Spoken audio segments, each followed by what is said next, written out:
Thank you so much for continuing support Kenny B Show. Today I want us to talk about what is customer satisfaction. Customer satisfaction is a marketing term that measures the product, how product or service supplied by a company meet or surpasses a customer expectation. And there are things that customer want us as a brand to do for him or her. And there are 9 things that a client or a customer want from a brand. May it be any business that we are doing, a client expect something from that brand. But what do we give? Do we surpasses what we render to our client? And there are 9 things that I want to talk about. That makes our customer feel appreciated, feel worthy in our brand. That is smiling. Something good, something small. Smile. Smile when you are serving your client. Do you smile? Ask yourself, do you smile?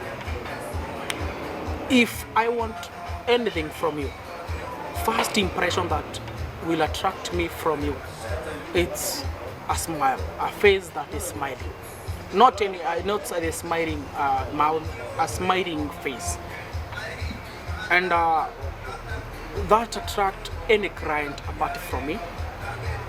And the other thing that makes our customers keep on coming to our brands, it's being proactive.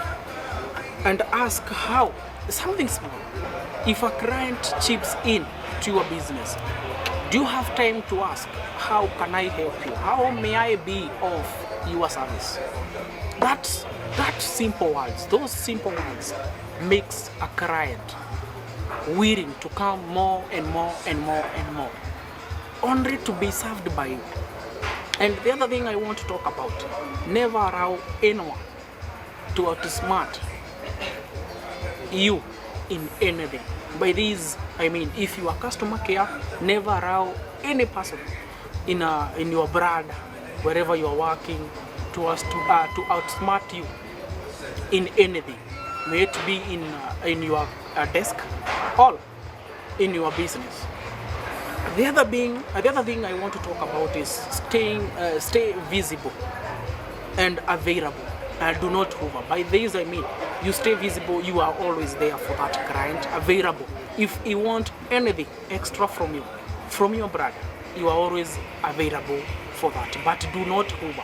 By this I mean, do not be so close to that person. Like you are always like face to face, you are so close to that person. No.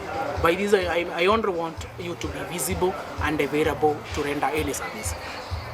But the other thing is, we have we have different types of client, and what I want us not to do not judge a book by its cover. If a client chips in so that in your brand, in your job, do you ignore that person? Do you give that customer the same service that you gave to a certain CEO of another brand, of another company? If I chips in your brand, in your business, when I'm so dirty, when I'm coming from my other side of job, my hustle job, when I'm so dirty from my family, if I chips in your brand, will you give me the service that you gave the other person, the other CEO from another company? Do I get the same service? Do not judge a book by its cover. You never know the person that you are serving. The other thing I want to talk about is as so many employees, we have somewhere that we do take our breakfast, and if your brand or your company offers such services, there are companies that prepare a cup of tea that is for employees to take a train. Do not leave your beverages on your desk Like when you are having your lunch, you are having a cup of tea, you have your brains all over your desk. Do not leave your beverages on the desk. This simply ruins your rapport. And no client wants to be associated with the person who has littered all type of utensils on his desk. The other thing is learn to read body language of your client, of your customers. You know, there are customers that chips in a brand, in your company, in your business. Learn to read his or her body language. Does this person want to buy from you? Does this person want your brand? Learn to read the body language of your client. The other thing that I want to talk about is make any personal calls when you are on a break. By this I mean, I can't call my wife when I'm handling my client. I can't call my kids. I can't call my mom when I'm handling my client. That personal calls, make them when you have a free time. Do not make personal calls when you have client in your desk or in your business. This always ruins that relationship if it shows like you are ignoring your client. The other thing I want to talk about, it's almost the 7th point. Do not let chatty customers by then monopolize your time if other clients are on the line. You know, we have different types of client. We have those clients that comes, they are so chatty and they are so talkative. What I would like to say is, do not let them monopolize your time. Like you are always there, you have taken like 1 hour talking to them, solving a single problem. If other clients are waiting, just make sure that you attend to that client. Do not ignore the chatty client, but also make sure you have time for other client.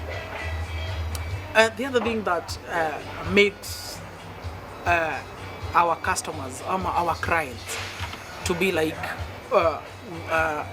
it is professional. It's never discuss a customer in front of another customer.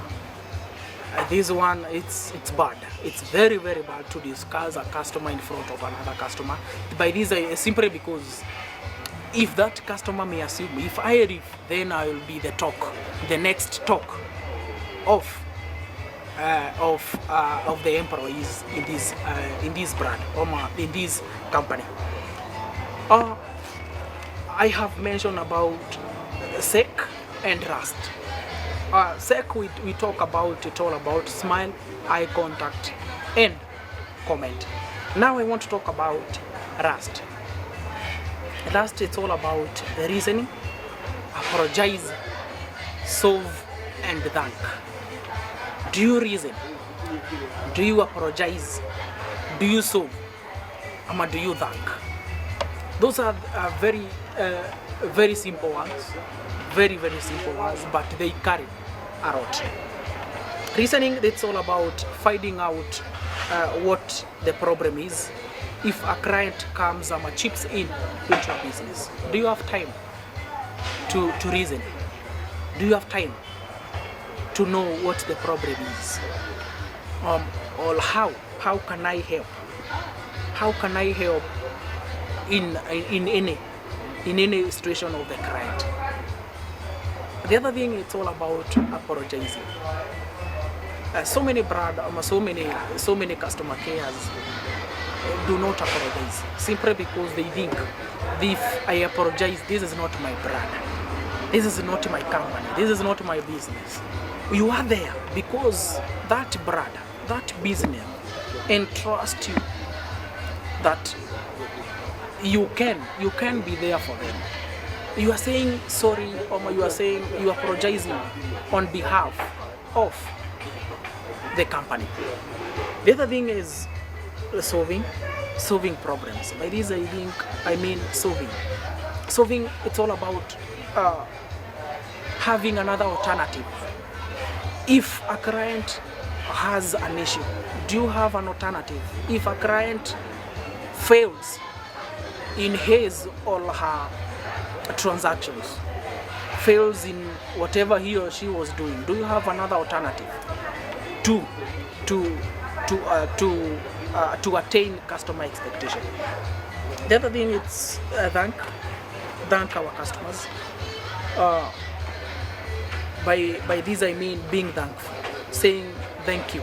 It's a very simple one, but it carries a lot of weight in our customers, in our sales. Saying thank you, it's very important, and I just want us to think of it as you reason, you apologize, you solve, and you thank. Thank you so much. Thank you so much.